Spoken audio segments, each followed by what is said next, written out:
굉장히 좀 병신 같은데.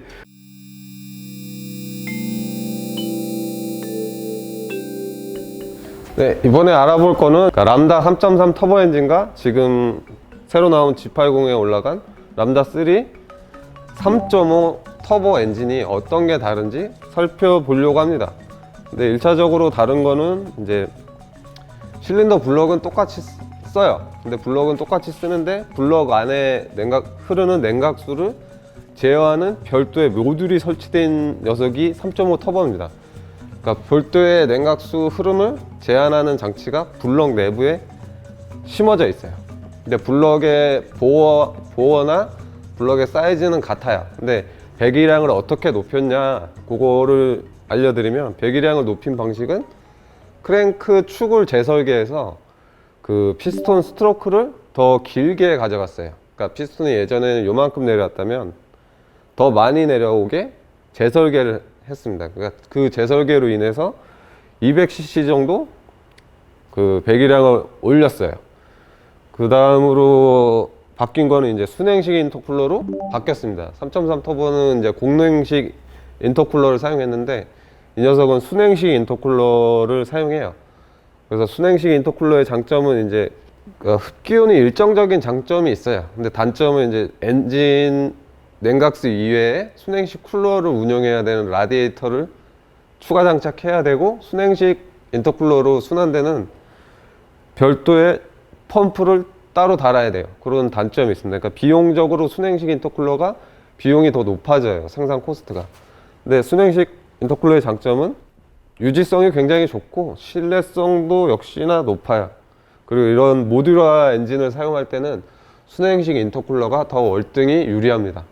그러니까 공랭식 인터쿨러는 장착하는 차량에 맞춰서 인터쿨러를 계속해서 재설계해야 돼요. 그런 재설계에 대한 부담을 줄이기 위해서 모든 메이커가 순행식 인터쿨러로 가고 있어요. 왜냐하면 순행식 인터쿨러는 엔진에 붙기 때문에 재설계를 할 필요가 없는 거죠. 그래서 처음에는 돈이 많이 들더라도 이 엔진을 많이 쓰면 쓸수록 이제 돈은 더 많이 벌게 되는 장점은 있죠. 근데 소비자들도 순행식 인터쿨러가 더 좋아요. 그리고 그 다음에 바뀐 게 이제 헤드 설계를 완전히 뒤바꿨어요. 뒤바꿨다는 게 완전히 갈아엎었어요.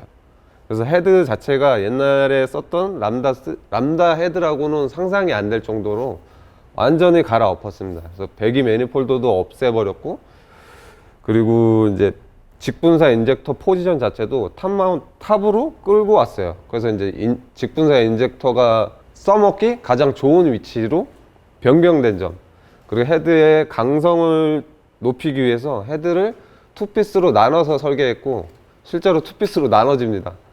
예전에는 이제 밸브를 누르는 방식이 위에 탑팻이라는 게 있어요. 그 탑팻이 MLA가 있고 HLA가 있어요. MLA는 고정된 하나의 그냥 철판이라고 보시면 되고, HLA는 오일 압력을 이용해서 밸브 간극을 상시로 조정하는 녀석이에요. 근데 HLA 단점은 엔진 온도가 높아지고 오일 점도가 파괴되면 HLA 특유의 탑팻 소리가 엄청 심하게 났어요. 그러니까 그 따다다다다다 하는 소리가 엄청 많이 났는데, 이 녀석은 HLA 방식을 적용했어요. 근데 HLA 방식을 적용한 것도 좀 놀라운 변화인데, HLA 방식에다가 롤러 로코암을 추가했어요.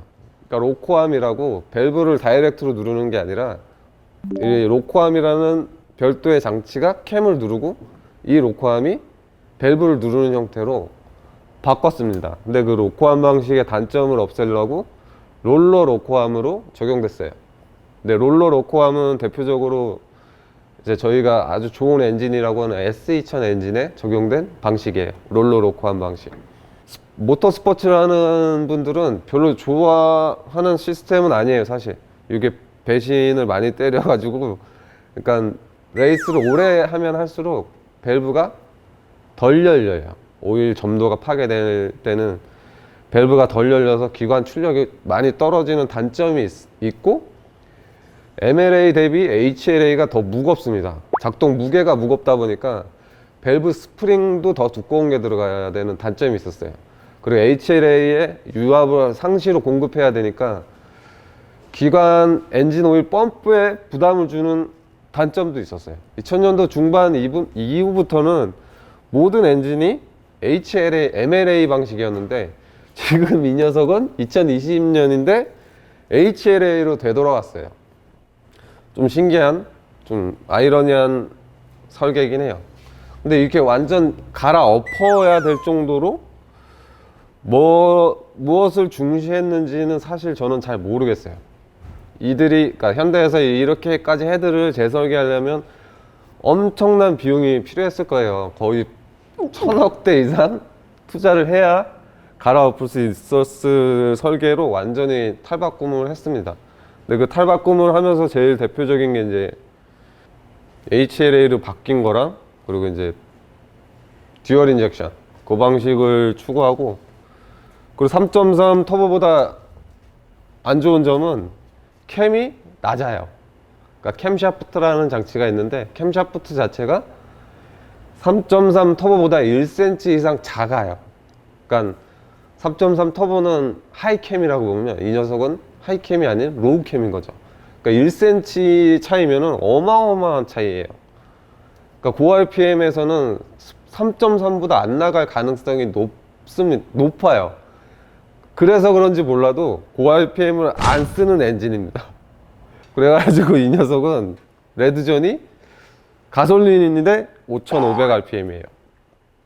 굉장히 좀 병신 같은데, 요즘 디젤 엔진도 레드존을 5000대로 올리고 있는 시대에 5500rpm 뿐이 쓰지 못하는 가솔린 엔진을 출시했다는 거는 사실 조금 센세이션합니다. 그래서 엔진이 지금 보시더라도 굉장히 낮아요. 기존에 저희가 보던 람다 1세대 엔진보다 엔진이 굉장히 컴팩트하고 작아졌습니다. 그 사이드 폭도 많이 줄였어요. 그래서 이 녀석 보더라도 쇼바 탑 마운트를 안쪽으로 많이 가지고 올 수 있는 그런 장점이 있어요. 엔진을 소형화하다 보니까. 그래서 이제 이 녀석이 굉장히 스포츠성도 좋고 그런 장점이 있다라고 저는 들었습니다. 근데 실제로도 그렇게 움직여주고 있다라고 해요. 근데 단점은 이제 5500rpm. 근데 뭐 저희가 살면서 5500rpm 이상을 뭐 많이 쓰는 경우는 없으니까 이 G80에는 제법 어울리는 엔진이 아닐까라고 저는 생각을 합니다. 저소음, 저연비, 그리고 이제 어느 정도 토크발이 있는 엔진. 단점은 이제 약간 RPM이 레드존이 낮다. 이상 뭐 기존 람다와 람다3 3.5 터보 엔진이 어떻게 다른지 이상 마치도록 하겠습니다.